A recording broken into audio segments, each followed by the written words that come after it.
Hai, selamat siang adik-adik semuanya. Pada hari ini kita akan melanjutkan perkuliahan kita mengenai pengenalan analisis spasial dasar yang akan disampaikan dengan beberapa kerangka. Yang pertama adalah kita akan belajar tentang jenis data dalam SIG atau Sistem Informasi Geografi. Yang pertama adalah data vektor. Minggu yang lalu telah kalian pelajari pada presentasi yang sebelumnya bahwa data vektor itu ada tiga, ada titik, ada garis, dan ada poligon. Dan ini sebenarnya merupakan gambaran dari suatu objek atau fitur atau fenomena geografi yang ada di permukaan bumi. Jadi biasanya merujuk pada konektivitas antara objek satu dan objek lainnya. Nah, data titik sendiri ini biasanya sering kita lihat dalam peta itu ditunjukkan dalam ibu kota administrasi atau titik survei atau titik hotspot atau titik koordinat. Kemudian kalau garis itu ditunjukkan pada sungai, jalan, kemudian ada jaringan-jaringan listrik, jaringan PDAM, jaringan telepon, dan lain-lain. Sedangkan poligon ini merupakan suatu wilayah atau luasan. Biasanya ini bisa menunjukkan apa saja. Yang paling sering kita lihat adalah menunjukkan wilayah administratif. Selanjutnya kita lihat ini adalah bentuk dari file data vektor. Ada macam-macam. Ada SHP, ada CSV, ada DBF, ada KML, ada KMZ juga. Dan dalam ketika kita mengambil data dari JPS itu bentuknya GPX, tapi ini harus dikonversi menjadi SHP atau CSV supaya bisa dibaca oleh software SIG atau Sistem Informasi Geografis. Ini contoh dari data vektor itu sendiri. Ini kita lihat adalah peta kota Palangkaraya. Nah, yang dinamakan poligon ini ada yang berwarna putih ini poligon administrasi kota Palangkaraya. Nah, ini batas-batas wilayah daripada kota Palangkaraya, dan ini peta diperoleh dari apa namanya BIG atau Badan Informasi Geospasial Indonesia. Kita tidak boleh membuat batasan administrasi sendiri ya, karena batas administrasi itu sudah ditentukan atau ditetapkan secara regulasi. Jadi ketika kita mau menampilkan peta suatu kota atau desa atau provinsi kabupaten, kita menggunakan data yang sudah memiliki izin atau sudah terstandarisasi. Kecuali kalau kita mau bikin misalnya peta wilayah penelitian kita yang kecil, misalnya itu bisa kita buat dengan menggambar sendiri. Tetapi kalau untuk administrasi itu sudah ada lembaga atau badannya yang menyediakan data tersebut. Oke, yang kedua adalah data raster. Jadi data raster ini biasanya ditunjukkan dalam bentuk citra atau image atau yang sering kita kenal foto.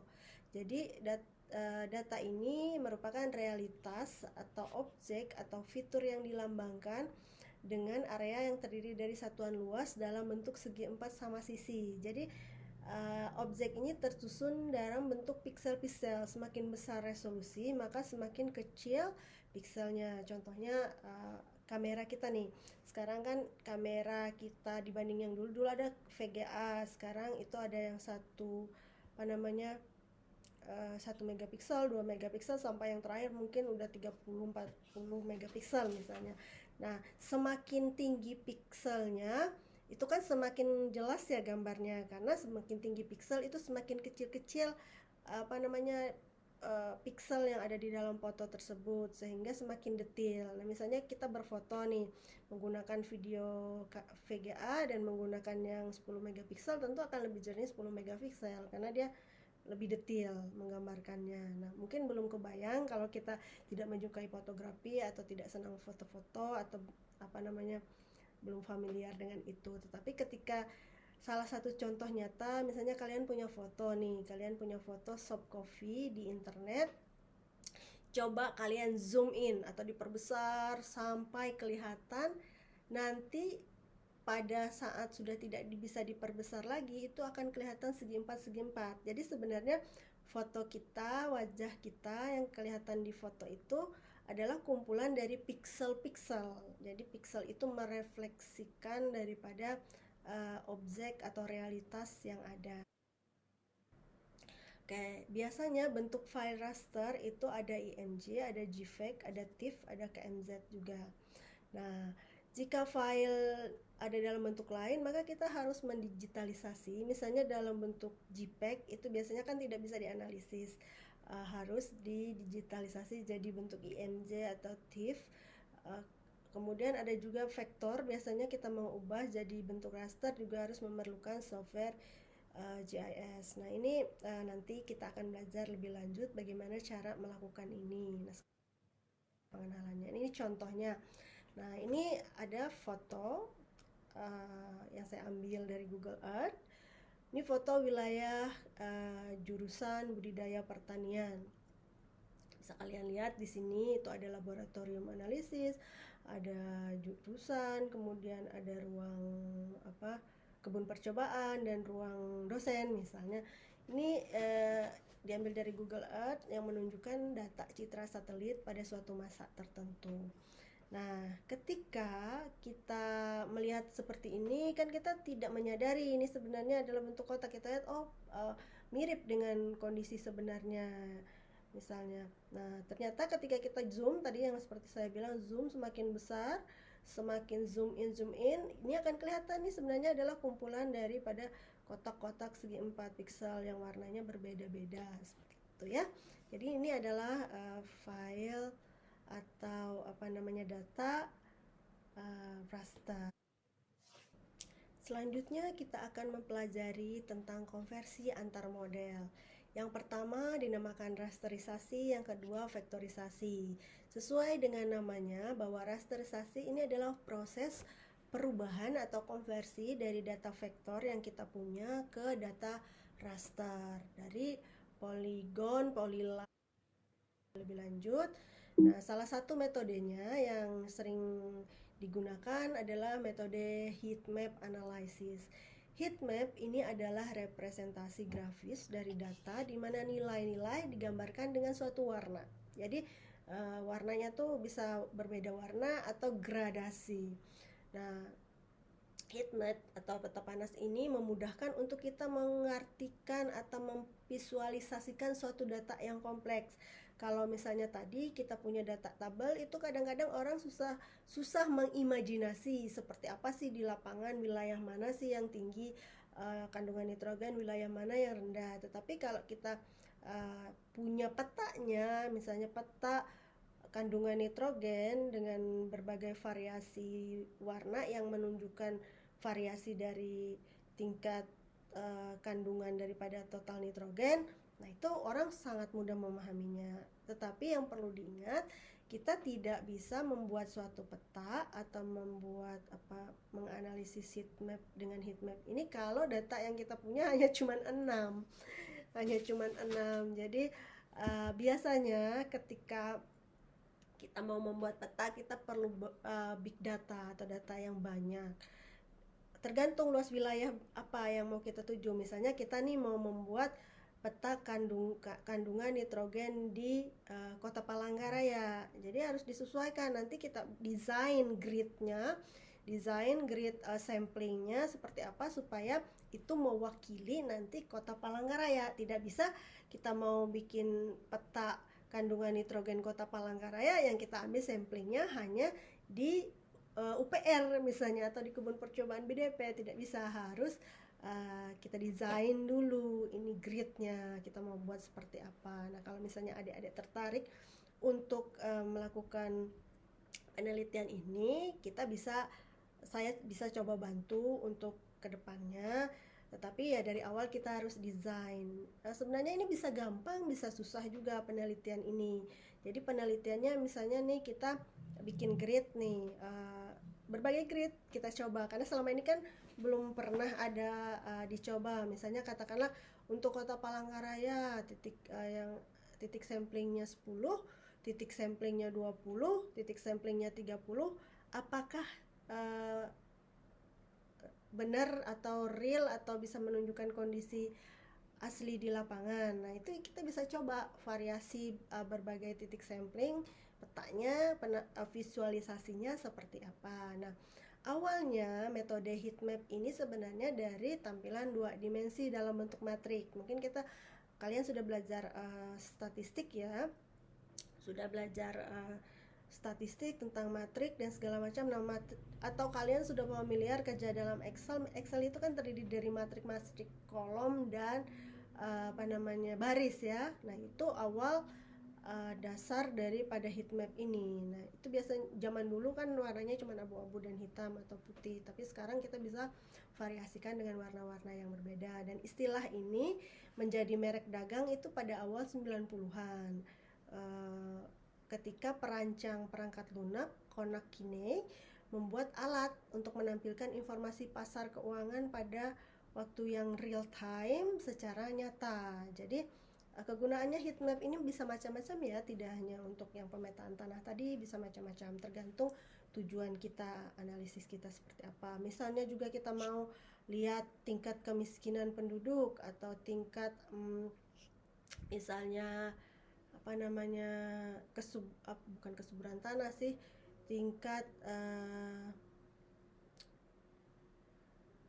lokasi kos-kosan mahasiswa, misalnya di mana lokasi yang banyak mahasiswanya tinggal, di mana yang rendah mahasiswanya tinggal misalnya. Ini juga bisa digunakan analisis ini. Jadi selama kita punya datanya, analisis ini. Nah, heat mapping dari perspektif geografi sendiri atau sistem informasi geografi adalah metode untuk menunjukkan pengelompokan geografis suatu fenomena. Terkadang juga disebut sebagai disebut juga sebagai pemetaan titik panas. Peta panas atau heat map ini menunjukkan lokasi dengan kepadatan entitas geografis lebih tinggi yang biasanya digunakan untuk menunjukkan suatu pola secara statistik. Nah, peta ini adalah cara untuk visualisasikan lokasi secara geografis, pola kejadian, misalnya kejahatan atau apa tadi ya. Jadi bisa banyak manfaatnya heat map ini. Berikut contoh, mungkin ini tidak terlalu jelas, mudah-mudahan jelas. Ini adalah misalnya kita sampling nih. Ini adalah titik-titik samplingnya. Coba saya ini. Nah, titik ini adalah titik sampling macam-macam titik. Kalau kita lihat titik ini, kita nggak tahu apa makna dari titik ini ya, hanya titik saja. Kita punya kumpulan titik, tapi ketika kita sodor ke orang, apa sih kumpulannya? Hanya cuma kumpulan titik koordinat. Tetapi ketika kita konversi menjadi bentuk raster, ini bisa menjadi seperti ini. Kita gunakan misalnya heat map analysis. Ini kelihatan ada yang wilayah yang merah, ada wilayah yang orange, ada yang kuning, ada yang hijau, dan ada yang biru. Dan ini artinya menunjukkan suatu konsentrasi tertentu. Misalnya tadi katakanlah nitrogen. Misalnya nitrogen yang warna merah ini nitrogennya tinggi, yang warna orange misalnya sedang, yang warna kuning rendah, yang warna hijau lebih rendah, sangat rendah, atau misalnya yang putih-putih itu misalnya belum terdeteksi kandungan nitrogennya. Nah, dengan menggunakan software 6 ini dia akan otomatis tervisualisasikan seperti ini. Tergantung kita tadi kita mau mengklasifikasi atau memvisualisasikannya dalam berapa warna. Mau berapa warna yang sesuai dengan nilai yang ada yang terkandung di dalam titik-titik ini tadi. Oke.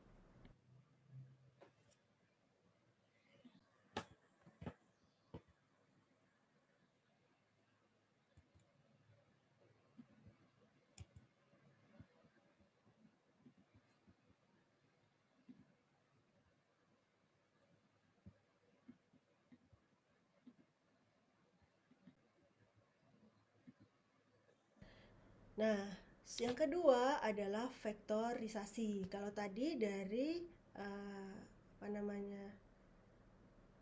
dari vektor ke raster, sekarang dari raster ke vektor. Nah, prosesnya lebih rumit dibandingkan yang pertama.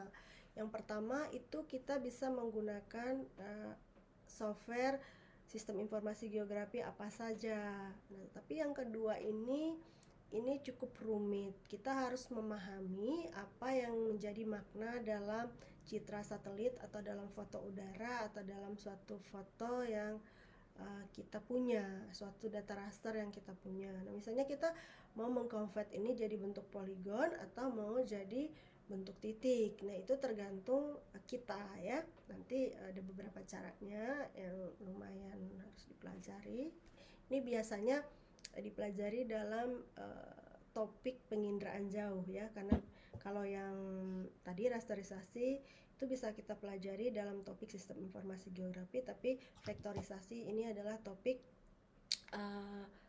di Nah, metode yang umum yang sering digunakan adalah metode kernel based reclassification. Nah, ketika kita sudah punya foto tadi seperti yang saya tunjukkan wilayah BDP dan sekitarnya, ada foto, kadang-kadang kita bilang ini kantor, ini kebun, ini lahan terbuka misalnya. Tetapi itu kan menurut kita. Nah, tapi berdasarkan warna kalau kita analisis tadi, karena ketika kita analisis menggunakan software, dia mengklasifikasikan suatu objek itu berdasarkan kesamaan warnanya. Misalnya ada warna tadi coklat, itu adalah menunjukkan atap, misalnya nilai pikselnya 10 katakanlah. Kemudian ada yang warna putih, misalnya itu adalah halaman, dia punya pikselnya misalnya 5, seperti itu. Nah, dari piksel-piksel itu dia akan bisa membentuk data vektor poligon atau titik, biasanya tergantung informasi yang kita inginkan. Nah, algoritma klasifikasi ulang berbasis kernel ini memperoleh informasi tentang kelas-kelas tematik tertentu berdasarkan frekuensi atau pengaturan spasial, terutama masalah tutupan lahan tadi ya, sering sekali digunakan ke dalam kernel bentuk persegi. Awalnya ini dikembangkan atau divalidasi untuk memetakan lingkungan perkotaan. Nah, pekerjaan ini menyelidiki potensi proyeksi teknik ini pada klasifikasi suatu citra satelit dengan resolusi spasial sangat tinggi dalam ekosistem alam. Jadi dalam penginderaan jauh ada datanya dinamakan data raster, biasanya hasil dari capture baik dari satelit, baik dari foto udara maupun helikopter. Nah, dari satelit itu sendiri dia punya resolusi rendah, resolusi sedang, resolusi tinggi. Nah, biasanya resolusi ini nanti akan dipelajari dalam topik penginderaan jauh ya, lebih lanjut. Nah, resolusi-resolusi ini bisa menggambarkan suatu kedetilan dalam wilayah tertentu. Misalnya dengan peta resolusi rendah kita tidak bisa membedakan padang rumput dengan hutan karena warnanya sama-sama hijau. Tetapi dengan resolusi menengah kita bisa membedakan padang rumput dan hutan misalnya. Tetapi kita tidak bisa membedakan hijauan hutan ini, apakah hutan ini kebun buah atau hutan ini misalnya hutan taman nasional. Nah, kalau menggunakan resolusi tinggi kita bisa membedakan tajuk dari pohon tersebut. Oh, ini tajuk pohon ini mendefinisikan hutan, tajuk pohon ini mendefinisikan kebun monokultur atau kebun buah misalnya. Nah, output daripada metode ini biasanya adalah gambar yang sudah direklasifikasi, termasuk peta probabilitas pasca klasifikasi yang menunjukkan area di mana algoritma klasifikasi ulang kernel telah memberi hasil yang cukup. Ini contohnya tadi yang peta gambaran ini kita, raster kita nih ada, kita mau ubah lagi menjadi save file dalam bentuk poligon. Jadi dia ada 3. Yang pertama misalnya kita mau klasifikasi ada 3, yang putih, yang coklat, yang orange, yang kuning. Nah, ini jadinya seperti ini. Dia ini poligon sendiri-sendiri satu sama lain, dan ini punya makna. Misalnya yang merah itu tadi apa, maknanya ada legendanya nanti. Yang kuning apa, yang apa putih ini apa nanti. Jadi kita akan pelajari lebih lanjut ini pada praktikum ya. Setelah tadi kita mempelajari seperti apa bentuk data dari raster dan vektor, seperti apa cara konversinya, sekarang kita akan belajar alat analisis atau software sistem informasi itu sendiri. Di dunia, para peneliti atau praktisi sistem informasi geografis itu menggunakan berbagai macam software, tergantung negaranya, tergantung kebiasaannya, tergantung juga mungkin prasyarat dari institusinya. Nah, ada beberapa, mungkin selain yang saya tampilkan di sini, ada beberapa lain yang kalau kalian baca atau searching di Google itu ada macam-macam software sistem informasi geografi. Bahkan kita juga bisa mengembangkan sendiri softwarenya kalau kalian punya hobi dan minat dalam pengembangan software. Yang paling sering atau paling umum digunakan sekarang itu adalah ArcGIS atau yang dulu namanya ArcView dan QGIS. Dan ada satu tambahan yang terbaru yang sekarang sudah diakui lah untuk software pemetaan, itu adalah Google Earth. Sebenarnya ada Google Engine lagi, tapi itu agak lebih spesifik atau susah. Nah, kita coba belajar atau mempelajari dulu. Nah, Esri, ArcGIS atau ArcView itu sendiri itu merupakan software yang berbasis sistem informasi geografi yang dikembangkan oleh suatu institusi yang namanya Environmental Science and Research Institute. Produk utama dari ArcGIS ini ada 3. Yang pertama ada ArcView, ada ArcEditor, ada ArcInfo dengan fungsinya masing-masing. Institusi ini berpusat di Redland, California dan perusahaan ini sudah lama bergelut di pengembangan software. Pertama kali ArcGIS ini diluncurkan ke publik sebagai suatu produk komersial itu pada akhir 90-an dengan versi ArcGIS 8 waktu itu. Atau yang paling sering digunakan adalah sebenarnya yang ArcView-nya yang berfungsi mengelola data, komprehensif, pemetaan dan analisis. Nah, tidak terlalu banyak orang yang menggunakan ArcEditor atau ArcInfo dulu ya pada awal-awal. Nah, versinya sekarang udah banyak pengembangan. Sekarang sudah kalau tidak salah pada versi ArcInfo. Software ArcGIS yang diproduksi oleh Esri ini mencakup penggunaan GIS pada berbagai skala. Kalau sebelumnya pada awal-awal peluncurannya itu hanya lebih banyak berbasis desktop ya. Jadi desktop dengan bantuan suatu alat tertentu mirip seperti alat drawing kalau orang arsitek ya. Menggambar itu ada alat bantu kalau dulu, jadi dikonekkan ke komputer PC baru bisa kemudian berkembang selanjutnya sampai pada bisa digunakan di laptop.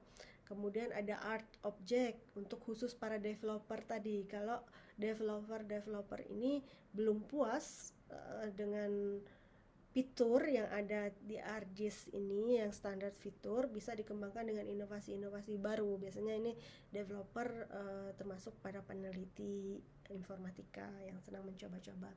Kemudian server GIS itu digunakan untuk pengguna awam untuk mengumpulkan data spasial melalui aplikasi di internet. Jadi sekarang ada itu ArcGIS online ya. Nanti kalian bisa coba lihat. Kemudian ada mobile GIS. Saya dulu pernah menginstal tapi agak susah karena untuk analisis GIS kalau menggunakan ponsel, kecuali menggunakan tablet mungkin lumayan lah ya. Kalau menggunakan layar cuman 6,1 inch itu agak susah buat saya sendiri. Kalau kalian mau menggunakan silahkan. Nah, berikut ini adalah linknya atau website daripada ArcGIS sendiri. Kalian bisa mencoba ArcGIS online dengan mendaftar pada akunnya. Ada satu cara lain yang kalian lakukan adalah dengan membeli softwarenya, tapi itu tidak murah ya, tidak ada hitungan 10-20 ribu ya, tapi sudah di atas jutaan ya harganya. Dan kita dulu punya di laboratoriumnya almarhum dekan yang dulu ada, saya nggak tahu kalau sekarang masih ada atau tidak. itu dulu punya ada 5 PC. Tapi kalau secara di tempat lain saya nggak tahu, mungkin dosennya punya masing-masing kalau dia punya project ya. Tapi biasanya ini basisnya kalau yang kita beli softwarenya itu berbayar ya, jadi tidak bisa disebarluaskan, hanya biasanya uh, digunakan terbatasannya untuk beberapa orang seperti itu. Nah, saya tidak menyarankan kalian install software yang palsu, walaupun sekarang ini banyak ya ditawarkan di toko-toko komputer. Kita menggunakan ArcGIS atau ArcView yang crack-kan, tapi itu sangat berbahaya buat komputer kita. Dulu ketika mahasiswa saya juga pernah mencoba, tetapi itu sangat berdampak buruk untuk komputer. Jadi cepat sekali komputernya itu rusak ya. Sangat-sangat cepat rusak kalau kita gunakan dengan intens software tersebut. Nah, bagusnya yang kita menggunakan software yang uh,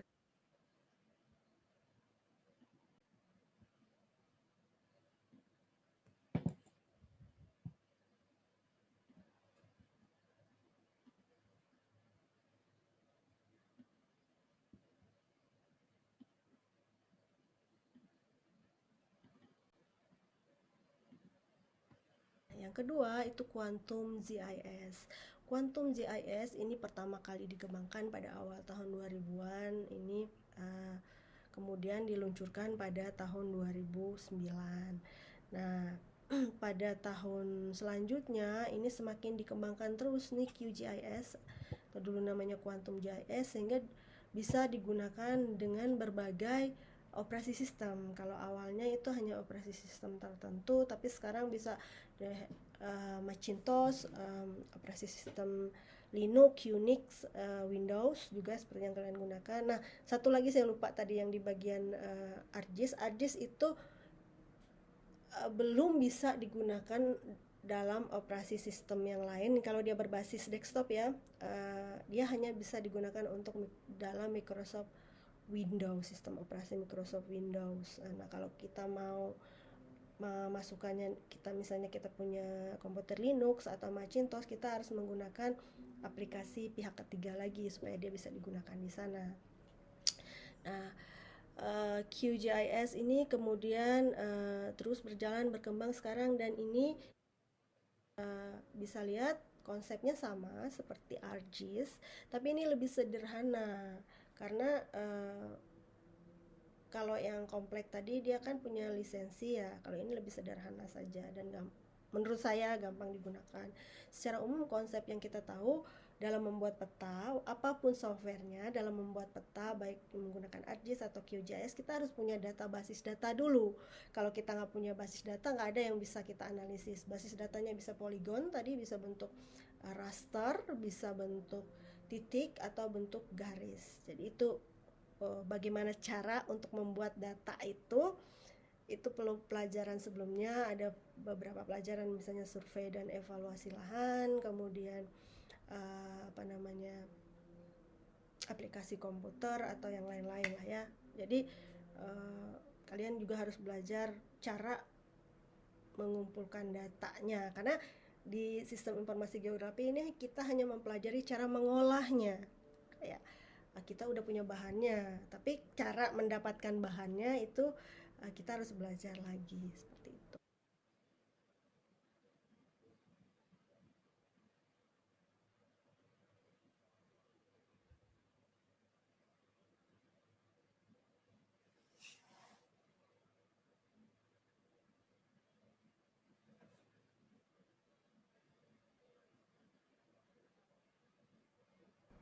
Sebelumnya ya, QGIS ini adalah aplikasi open source alias gratis, namun dibatasi oleh aturan.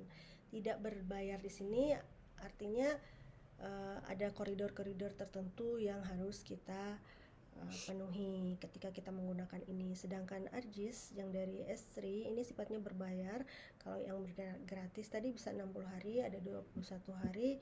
Itu sifatnya ArcGIS Explorer di desktop, dan semakin lengkap atau komplit kita beli, maka semakin banyak fungsi yang bisa kita gunakan dari software ini. Nah, QGIS Desktop Installers ini bisa dalam berbagai operasi sistem. Tadi sudah saya katakan bisa yang 32 bit, 64 bit sesuai dengan kapasitas komputer kita, karena tidak semua orang punya komputer yang bagus. Tetapi kalau ArcGIS ini selain berbayar, dia hanya bisa dalam operasi sistem Windows dan 32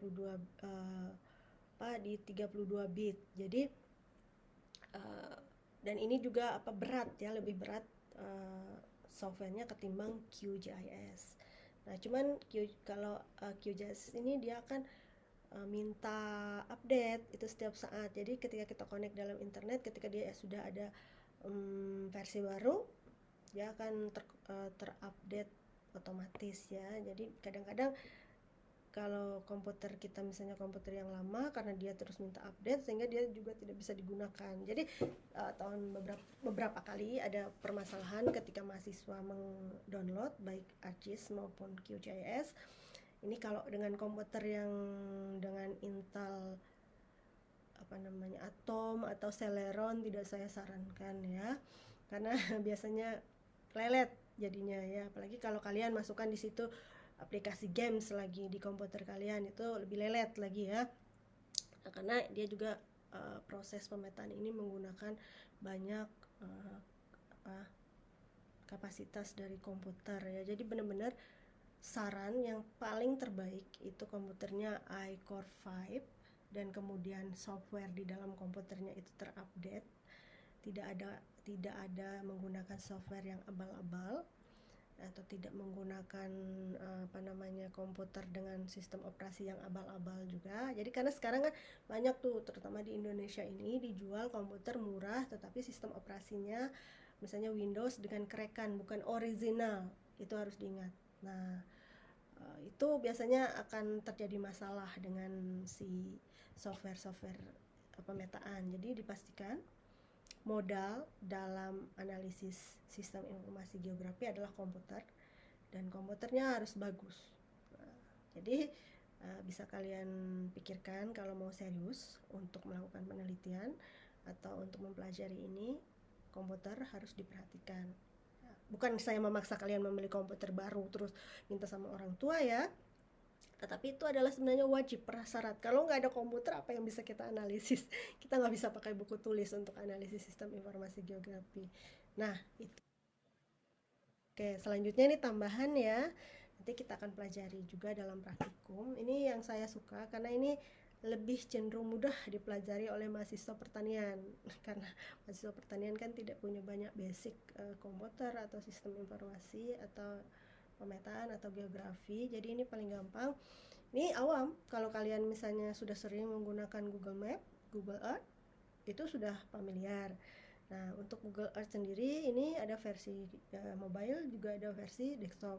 Untuk kita bisa melakukan analisis pemetaan, tentu kita menggunakan yang versi desktop. Pada awalnya Google Earth ini hanya dikenal dengan Earth View, jadi hanya untuk melihat view bumi yang dikembangkan oleh perusahaan Keyhole Inc. pada 2004.